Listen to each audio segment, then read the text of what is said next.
¿Liberará Hamás a los secuestrados que tiene? Recientemente se conoció un audio en Telegram del portavoz de las brigadas de Al-Qassam, el brazo armado del grupo yihadista, en el que aseguraba que liberarían a por lo menos 70 niños y mujeres a cambio de dos cosas: que Israel libere a 200 mujeres y niños palestinos que tiene detenidos y que hagan una tregua de 5 días con un cese al fuego por parte de ambos lados, y también para permitir la entrada de más ayuda humanitaria al enclave palestino. Hamás secuestró desde el 7 de octubre a más de 200 personas, casi 300.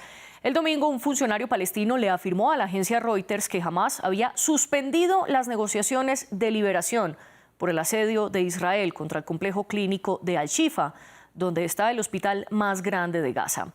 Tanto Al-Shifa como el hospital Al-Quds, que es el segundo más grande del enclave, dejaron de recibir pacientes, y la Organización Mundial de la Salud explicó que dejaron de funcionar como centros de atención sanitaria después de 3 días sin energía y sin agua, a causa de las prohibiciones de Israel de llevar combustible y agua potable a Gaza. La OMS añadió que en 36 días de la guerra han registrado al menos 137 ataques contra instalaciones sanitarias en Gaza, que dejaron más de 500 muertos y cerca de 700 heridos. El director de Al-Shifa ha denunciado ataques contra este hospital, mientras que Israel alega que debajo de él hay un complejo de túneles y de bases de Hamás, algo que el grupo niega. Samuel Salgado nos relata cómo es la situación actualmente en Al-Shifa. Una situación catastrófica enfrentan los pacientes, muchos de ellos niños, en el hospital más grande de la Franja de Gaza.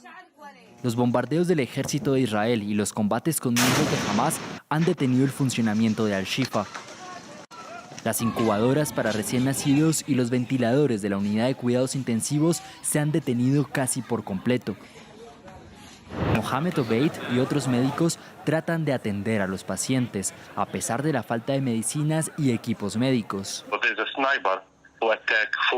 Hay un francotirador que atacó a 4 pacientes desde el interior del hospital. Uno de ellos tiene un disparo directo en el cuello y quedó cuadrapléjico, y el otro tiene un disparo en el abdomen. En el hospital Al-Shifa hoy no hay electricidad, no hay agua, no hay comida, así que nuestro equipo está agotado. El hospital, y en particular su espacio de maternidad, fueron alcanzados en los combates entre el ejército israelí y Hamás en la zona, lo que representa una violación del derecho internacional humanitario. La ONG Médicos Sin Fronteras denunció la situación y no considera que la evacuación de los pacientes propuesta por Israel sea la solución. Médicos Sin Fronteras exige un alto al fuego inmediato porque es la única solución para reducir el número de víctimas, que supera las 11.000. Es la única solución para detener el derramamiento de sangre y evitar la matanza de mujeres y niños. Cualquier otra solución que no sea el alto al fuego no es buena ni sostenible y contribuye a resolver la crisis humanitaria. El ejército israelí está convencido que hay un centro de comando de Hamás que se encontraría en el sótano del hospital, información que hasta el momento no se ha verificado. ¿Se está violando entonces el derecho internacional en esta guerra entre Israel y Hamás? Esa es la pregunta que guiará nuestro debate de hoy. Y para responderla nos acompañan Alberto Spektorovsky. Él es docente de Ciencias Políticas en la Universidad de Tel Aviv y se conecta desde esa misma ciudad. Y desde Tenerife, España, nos acompaña José Abu Tarbush, profesor de Sociología en la Universidad de La Laguna. A los dos les doy la bienvenida. Y a nuestra audiencia, por supuesto, es más que bienvenida a este debate. Y los invito de nuevo a que dejen todos sus comentarios en las redes sociales. Estamos como @France24_ES. Y mi cuenta personal es @MariaClaguirre. Los debates completos están en nuestra cuenta de YouTube y también los pueden escuchar en Apple Podcasts, Spotify, Deezer y TuneIn. Alberto Spektorovsky, le doy primero la bienvenida a usted. Gracias por acompañarnos en el debate. Y comencemos esta discusión respondiendo a la pregunta central. A su modo de ver, ¿se ha violado el derecho internacional en esta guerra? Yo creo que el que ha violado totalmente el derecho internacional y el derecho humanitario ha sido la organización terrorista de Hamás. Esa es la primera violación fundamental. Incluso sobre el asunto del hospital o de los hospitales es bien claro, no solamente con respecto a los hospitales. Las bases de Hamás están puestas ahí mismo. Es decir, bajo el hospital está un centro de comando, túneles del Hamas, al igual que los otros centros de asistencia pública, y ni que hablamos de todo lo demás. Es decir, el Hamas ha creado prácticamente una ciudad subterránea militarizada en el norte de Gaza. Y aparte lo dicen con total claridad, porque han invertido en eso millones de dólares para crear eso, y cuando se les pregunta y la inversión para el público, no, esa cuestión del pueblo, la gente de Gaza, el público de Gaza, eso es cuestión para las instituciones internacionales, no para nosotros, como si ellos no fuesen el gobierno de Gaza. Es decir, esa es una violación total, pero total, de derecho internacional, derecho humanitario, de todas las formas posibles. En cuanto a Israel, el daño colateral pudo haber llevado también a ciertas violaciones. Israel funciona dentro del derecho internacional, pero sin ninguna duda que pudieron haber en ese campo del contraataque, obviamente ese daño colateral pudo haber sido un daño colateral muy problemático. Yo, de cualquier forma, obviamente que es mi versión, otros me dirán otra versión, pero conociendo bien de cerca la forma de reacción del ejército de Israel por lo general, van a lo puntual. Pero en el caso actual es como decir, bueno, ir a lo puntual es como meter a un elefante dentro de dentro de un salón de cristal. Es casi imposible no hacer de alguna forma u otra golpes a gente que sea inocente. Pero cuidado, que golpear a gente inocente, siempre que está llevado al punto del acto militar que uno tiene que hacer para evitar un daño mayor, y en el caso de tirar al Hamas, yo creo que es importante, porque que el Hamas quede es obviamente el daño peor que puede haber para todos, pero sobre todo peor para la ciudadanía palestina, acá cuando se dice, terminan con esta frase, Free Palestine, liberar a Palestina y parar con este daño humanitario, a los primeros que tiene que ser dirigido esto es al Hamas, porque en el momento que paren de tirar se termina absolutamente todo. En el momento que levantan bandera blanca no hay un solo tiro más en la franja de Gaza. Aprovecho para recordarles y pedirles que sean un poco más breves y concretos para poder aprovechar mejor el tiempo. José Abu Tarbush, le doy la bienvenida también a usted a nuestro debate, y la misma pregunta que le hice a Alberto. A su manera de ver, ¿se ha violado el derecho internacional en esta guerra? Sin duda se ha violado el derecho internacional humanitario por parte de ambos actores. Hamas, cuando atenta, opera en el territorio israelí y atenta con un número considerable de civiles. Eso es una violación del derecho internacional humanitario y está constituido como un crimen de guerra. Pero al mismo tiempo nada justifica la respuesta desproporcionada e indiscriminada de Israel, que también viola de manera sistemática el derecho internacional humanitario. Y me remito no solo al momento actual, sino a la larga trayectoria que tiene Israel de violación del derecho internacional, y en particular del derecho internacional humanitario. De hecho, los propios dirigentes israelíes han impuesto un castigo colectivo sobre la Franja de Gaza, que la llevan imponiendo desde hace 16 años con el bloqueo por tierra, por mar y por aire. Y aunque se dice que la Franja de Gaza Israel se retiró, en realidad se replegó y la ha asediado y la ha bloqueado desde entonces. Miren ustedes, los dirigentes israelíes plantearon el corte de suministro de los servicios básicos y fundamentales para una población que vive hacinada en 365 kilómetros cuadrados y donde viven cerca de 2.300.000 personas, cortándole el suministro de electricidad, combustible, agua, medicamentos y alimentos. Eso es un castigo colectivo que se utiliza el hambre como una forma de asedio y como un instrumento de guerra que está condenado por el derecho internacional. Es más, Israel, como potencia militar ocupante, es responsable, según la Cuarta Convención de Ginebra, de proteger a la población civil que ocupa o en situaciones de guerra. Y sin embargo, lo que estamos viendo es que se ha responsabilizado a todo un pueblo, a todo un colectivo, por lo que ha hecho un movimiento de resistencia o terrorista, como lo queramos llamar. Y aquí hay una clara, hay un claro ensañamiento con la población civil palestina por parte de Israel. Y esto tampoco es nuevo. Forma parte de una estrategia, lo que se llamaba la doctrina Dahiyeh, que ya la practicó Israel en el 2006 en Beirut, y era adentrarse con una fuerza muy superior y luego decir que esos, objetivos civiles eran objetivos militares. Eso Sí. está reconocido, ¿no? Y se puede ver perfectamente, ¿no? Bueno, simplemente para poner en contexto a nuestra audiencia, cuando hablamos de derecho internacional humanitario, estamos hablando del derecho que regula las guerras y que un poco pone los reglamentos de lo que se puede y no se puede hacer en las guerras, en los conflictos armados. Para esto, el Estatuto de Roma, que es el que utiliza la Corte Penal Internacional, tiene una tipificación de los delitos que se consideran que van en contra del derecho internacional humanitario. Y en ese sentido, la Corte trata 4 casos específicos: el genocidio, los crímenes de lesa humanidad, los crímenes de guerra y el crimen de agresión. José, empiezo ahora con usted. Dentro de estos crímenes de guerra, la toma de rehenes está tipificada como tal. ¿Viola entonces Hamás? ¿Y qué se puede hacer al respecto en el ámbito jurídico internacional? Mire, ya me he referido, a diferencia del otro ponente, que solo ve responsabilidad en una parte, ya me he referido que jamás ha cometido crímenes de guerra, de la misma manera que Israel, de una manera mucho más, con una cantidad mucho mayor. Tenemos que tener en cuenta que incluso Israel puede ser acusado de genocidio.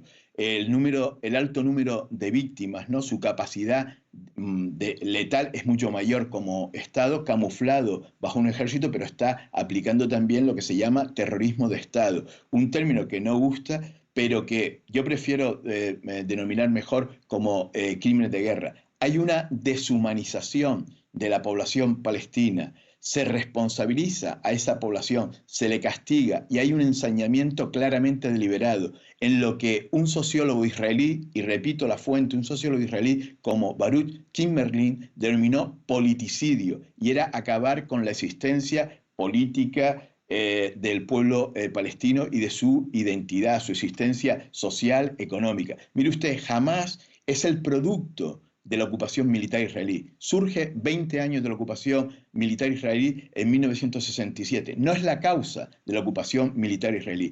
Y todo esto responde también a una política claramente deliberada por el gobierno de Netanyahu, como la prensa israelí se ha encargado de denunciar, de empoderar indirectamente a Hamás para debilitar a la autoridad palestina, que tiene una estrategia de diálogo, de negociación pacífica y de solución del conflicto sobre la base de los dos estados, que es la opción que mayor consenso reviste en la sociedad internacional. Sin embargo, todos los gobiernos de Netanyahu desde 2009 hasta la actualidad, ¿verdad?, se ha encargado de minar esa posibilidad, expandiendo la colonización en los territorios palestinos, debilitando a la autoridad palestina e imposibilitando la materialización o la implementación de esa solución de los dos estados, porque fragmenta el territorio palestino, dejan sin cohesión demográfica a la población palestina y sin viabilidad económica. Por tanto, tenemos que poner la situación en esas coordenadas, ¿no? Hamás es el producto de la ocupación, es el producto de la radicalización que surge tras una larga opresión de ocupación militar, bloqueo, y no José, la causa del conflicto. Sí, señor. voy a interrumpirlo para darle también la posibilidad a Alberto de que responda. Alberto, José estaba diciendo que, a diferencia suya, él sí se refirió a las violaciones y a los crímenes de guerra por parte de ambos bandos. ¿Qué opina usted al respecto? Y así como a José le cité la toma de rehenes como uno de los crímenes de guerra listados en el Estatuto de Roma, también está los ataques intencionados contra la población civil que no participa directamente en las hostilidades, o un ataque intencional final, a sabiendas de que causará pérdidas incidentales de vida y cuyos efectos son excesivos en relación con la ventaja militar concreta y directa. Y por último, también se penaliza y se considera un crimen de guerra los ataques intencionales contra edificios como hospitales u otros lugares donde estén enfermos y heridos, siempre que no sean objetivos militares. ¿Qué responde usted entonces al respecto? Bueno, hay algunas cosas, sobre todo lo que mencionó al final José, que estoy bastante de acuerdo con él. Y me voy a referir seguidamente. Sobre el principio, no, por supuesto que no hay acá genocidio. Israel no quiere absolutamente liquidar a la población de Gaza, no tiene nada en contra de los palestinos, y todos los ataques que hace el ejército de Israel son dirigidos a puestos militares que obviamente al estar esos puestos militares puestos dentro de la población, uno hace evidentemente el cálculo de cuál es la ventaja, cuál es el precio, y todo eso se toma en consideración. Obviamente que hay daños colaterales que pueden llegar a ser casi crímenes de guerra, pero no es la intención para nada de hostigar a la población, a tal punto que si se abre un corredor para que la gente pase del norte de Gaza para el sur, es propiamente dicho a fin de no pegarle a la población del norte. Eso claro que es una violación, por supuesto, porque la gente tiene que moverse de un lugar al otro, tiene que salir apurado, tiene que salir, en fin, toda una cantidad de cosas. Pero Israel siempre se preocupó en lo máximo de no afectar a población civil. Si el asunto hubiese sido genocidio, si esa fuese la intención en estos momentos, no estaríamos con 10.000 o 11.000 muertos, estarían en estos momentos con 100.000 muertos. Esa es la posibilidad que tiene Israel de hacer, pero no lo hace. Así que es bastante, dentro de las condiciones que hay, es bastante puntual, pero obviamente no me cabe ninguna duda también de que ante esta situación no puede haber, no pueden no morir gente inocente. La pregunta que queda es, que es obviamente la pregunta que se le puede hacer a Macron o se le puede hacer a Biden, no sé. Bueno, entonces, ¿qué? ¿Cómo se trata este asunto? ¿Cómo se trata este asunto? Después que te hacen lo que te hacen, ¿qué haces? Decís, bueno, no se puede hacer nada, se salen con la suya y otra cosa. Pero no, esto no va por ese lado, no va por ese lado. Pero sí, a ver, sí. Perdón, lo interrumpo. Usted dice que todos los ataques han sido contra objetivos militares. Sin embargo, reitero, ya ha habido ataques contra los hospitales de Al-Shifa, Al-Quds, e Israel, según los directores de estos hospitales, de los que voy a mencionar a continuación, evacuó el hospital Al-Rantisi, que es el único especializado en niños y que trata a niños con cáncer en el enclave, y también el hospital de Al-Nasser, que fueron evacuados este fin de semana. ¿Cómo explicar entonces esto dentro de las leyes de guerra? Pero por favor, es que dentro de esos hospitales están las bases de comando de Hamás. Esa es la explicación que Israel tiene. Israel tiene el deseo de romper hospitales porque sí. La vez pasada, inclusive cuando se habló del golpe famoso ese del misil que cayó en el hospital, en realidad fue un misil disparado por la propia Jihad Islámica y no por Israel. Pero vamos al caso. Últimamente en el caso del Shifa es clarísimo, pero si ahí está el comando central del Hamas. Ahora, Israel se preocupa en lo máximo posible de hacer lo imposible para poder salvar a gente, pero no puede dejar a esos túneles debajo del hospital. Jamás lo hizo eso a propósito, así de plano. Pero aquí voy al punto que mencionó José, y que tiene razón. Es decir, Israel se equivocó en su política con el Hamas. El Hamas, vamos a entender, el Hamas fue el encargado fundamental en los años 90 y en los años 2000 de destruir la mínima esperanza que estaba en ese momento dándose. Yo no quiero decir de que el proceso de paz fue un proceso perfecto y de que no hubieron, intentos de un lado y del otro de sacarse ventaja, en fin, todo eso es lógico dentro de ese proceso. Pero el que destruyó el proceso fueron los bombazos del Hamás en esos momentos. Dispararon y rompieron el proceso de paz a tal punto que, claro, ¿a quién destruyó? A la gente de izquierda de Israel que estaba dispuesta a seguir el proceso con los palestinos. Lo destruyeron ellos. Y ahora se propusieron destruir la segunda parte del proceso que podía salir. Esa era la gran visión que tenía Netanyahu, que obviamente estaba equivocada. ¿Qué quiere decir estaba equivocada? Es cierto lo que dice José, Netanyahu fortaleció al Hamás, lo fortaleció al Hamás, porque obviamente, y ahí también tiene razón, no quería, él era como el producto, digamos, del fracaso del proceso de paz, y entonces fracasado el proceso de paz, Netanyahu ideológicamente no está a favor de ninguna concesión, de ningún proceso de paz con los palestinos, entonces el Hamás aparecía como un enemigo potable, manejable. Pero inclusive esa situación del enemigo potable y el enemigo manejable podía haber sido aprovechado de otra forma si el Hamás hubiese intentado en lo mínimo beneficiar a la población en la que estaba gobernando. Porque Alberto, lo paradójico del asunto, el cuento de la gran cárcel, en definitiva, era controlar que no lleguen armas. Pero supongamos, por arte de magia, que cualquier gobierno, sea Hamás o el que sea en Gaza, se dedica a solamente el progreso de su población y nada más, ni un solo tiro más, ni una arma más dentro de Gaza. ¿Qué pasaría? Me pregunto qué pasaría. En 3 años Gaza-Singapur, por favor.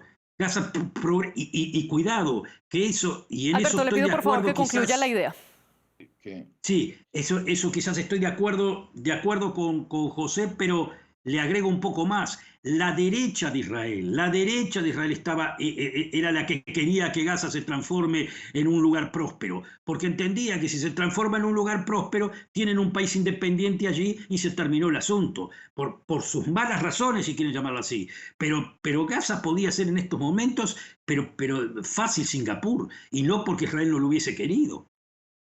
Alberto, simplemente 2 precisiones al respecto. Usted se refirió al misil que cayó en el hospital Al-Ahli en Gaza, y al respecto todavía no se ha confirmado qué fue lo que pasó. Hay versiones encontradas porque desde Hamás y desde los territorios palestinos de Gaza ellos estaban culpando a Israel de un supuesto bombardeo contra este hospital, mientras que Israel dijo que fueron los mismos, la yihad islámica, la que lanzó un misil contra Israel y que fue ese misil defectuoso que no alcanzó el territorio israelí y cayó en el hospital. Hay versiones encontradas, todavía no se ha podido esclarecer la verdad al respecto, y también hay versiones encontradas sobre si hay o no lo que usted denomina bases de comando de Hamás bajo estos hospitales. Es lo que dice la inteligencia israelí y lo que dice también, lo secunda la inteligencia estadounidense. Sin embargo, tanto Hamás como los directivos de los hospitales niegan que esto ocurra. Sin embargo, José, vuelvo con usted porque hay un informe de vieja data de Amnistía Internacional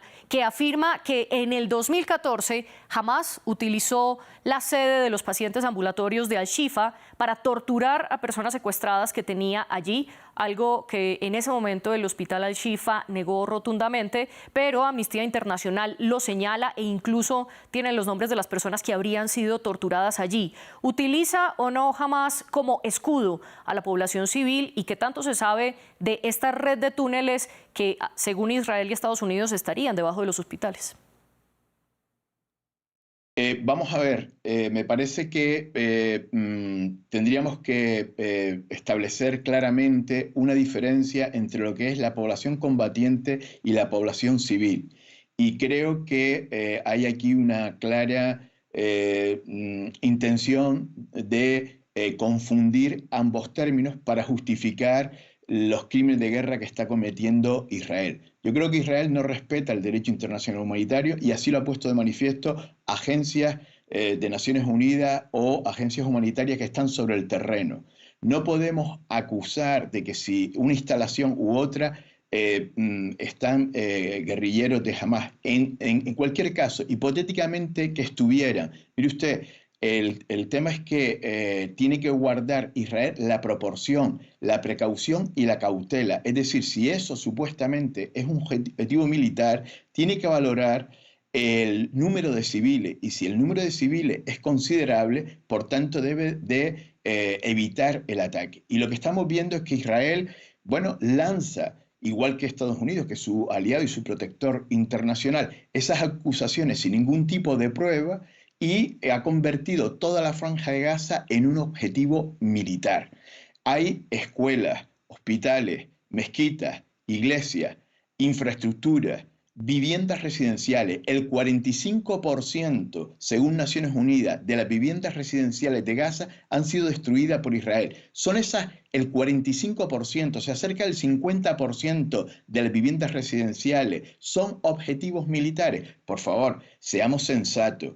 Que los movimientos de resistencia se entremezclan entre la población, eso es algo que está en la historia de los procesos de descolonización o de insurgencia revolucionaria.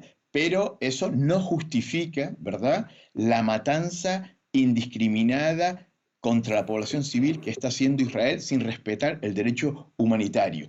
Miren ustedes. Pero no me ha respondido la pregunta, y es, ¿qué se conoce de estos kilómetros y kilómetros? Porque podrían ser hasta 3.000 kilómetros de túneles. Y dos, ¿cómo responder ante estudios de organismos independientes como Amnistía Internacional que afirman que en el 2014 Al-Shifa fue utilizado por Hamás?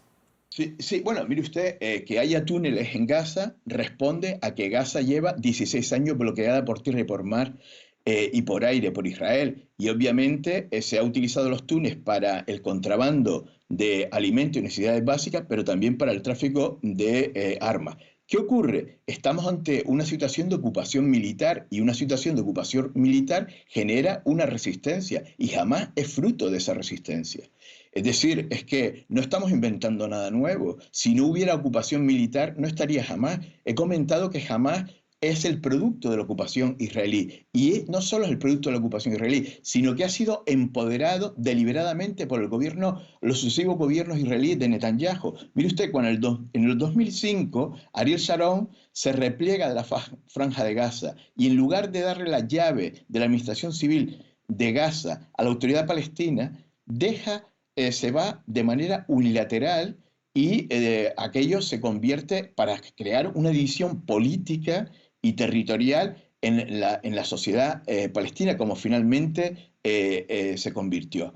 Israel ha permitido la financiación por Qatar de la Franja de Gaza, que sabía claramente, y de hecho hay declaraciones de responsables israelíes que consideran que Hamás para ellos era un activo, y que realmente el verdadero peligro era la autoridad palestina. Y si querían evitar un Estado palestino, lo que había que hacer era fortalecer a Hamás. Esto está en la prensa israelí, es público, es notorio. Por lo tanto, no nos metamos en la manipulación, en la propaganda israelí para justificar que toda Gaza y toda la población gazatí es un objetivo militar.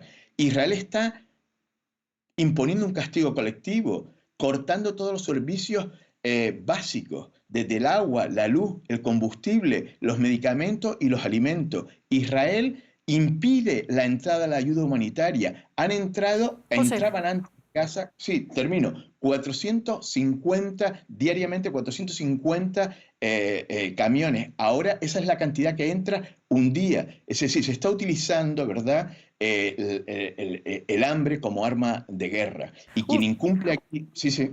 Usted resalta entonces dos ideas: que Hamás ha sido un producto de la ocupación israelí, y que es precisamente el gobierno de Netanyahu que ha fortalecido históricamente a este grupo islamista. Y de otra parte, explica que la resistencia está mezclada también con la población civil, y habla de que ahora lo que está haciendo Israel, o que ya lo venía haciendo según usted, o según usted no, sino que desde el 2007 Israel tiene bloqueada Gaza, y usted lo cataloga como un castigo colectivo. Alberto, lo que está haciendo Israel en este momento contra la población gazatí, ¿es un castigo colectivo por el ataque de Hamás el 7 de octubre? No, yo no lo considero castigo colectivo para nada. O sea, sale castigo colectivo porque no hay otra forma. Porque sí es cierto que el movimiento Hamás tiene todas sus bases dentro de la población de Gaza. Y obviamente cuando uno ataca un objetivo militar, es cierto, tiene que hacer el cálculo de cuáles son los beneficios y cuáles son las contradicciones del asunto. Yo creo de que Israel lo hace, porque si no lo hiciese, no estaría avisándole a la población, mire, sálganse de acá porque acá va a haber este ataque, sálganse de acá porque acá va a haber este ataque. Es decir, Israel lo hace justamente para evitar la mayor cantidad de víctimas posible, pero fuera de eso es imposible, más de lo que hace Israel en ese sentido es imposible, pero ya le repito, lo que sí estoy de acuerdo en parte con lo que se dijo, es de que para el gobierno de Netanyahu jamás era exactamente un enemigo potable porque no quería hacer negociaciones con la autoridad palestina. Eso es cierto. Ahora, ¿qué pasó? ¿Por qué no había negociaciones con la autoridad palestina? No había negociaciones con la autoridad palestina porque las negociaciones reventaron. Y yo en ese caso no hago acusación ni para un lado ni para el otro, ni quién tuvo la culpa de que reventó, es decir, que se rompieron las relaciones esas.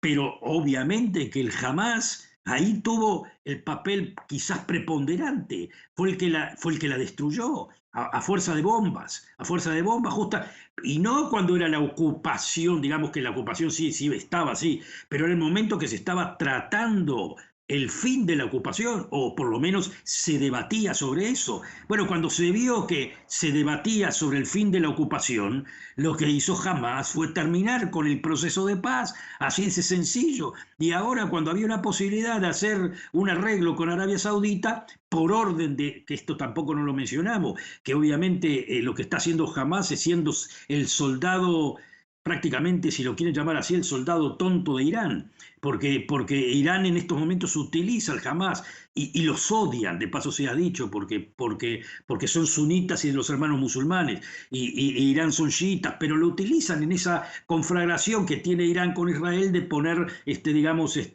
los proxies en la frontera con Israel. Alberto, es como que se dice... Lo interrumpo Sí. de nuevo porque nos estamos quedando sin tiempo y quiero dejar espacio para las conclusiones, pero antes, José, muy brevemente quiero darle la posibilidad a usted de que le responda a Alberto cuando él habla de daños colaterales y asegura que Israel está haciendo las cosas como debe, ordenando la evacuación en el norte de Gaza.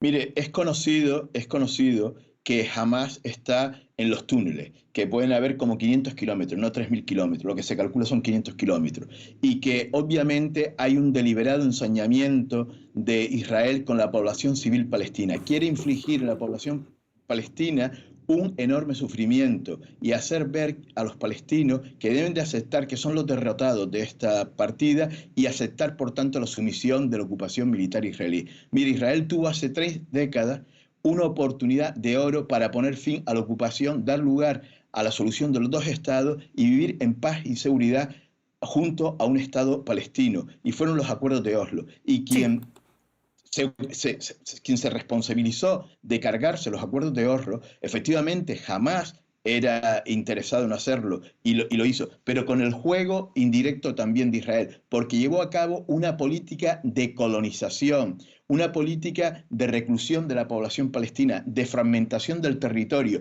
que lo que hizo fue empoderar a la acción más radical y debilitar a la más moderada y dada a la negociación. De hecho, hay un artículo de un politólogo palestino que hablaba entonces de que o paz ahora o jamás después. ¿Por qué? Porque el fracaso de Oslo, la frustración de las expectativas, eso lo que dio lugar fue a que la población palestina se radicalizara algunos sectores de la población palestina.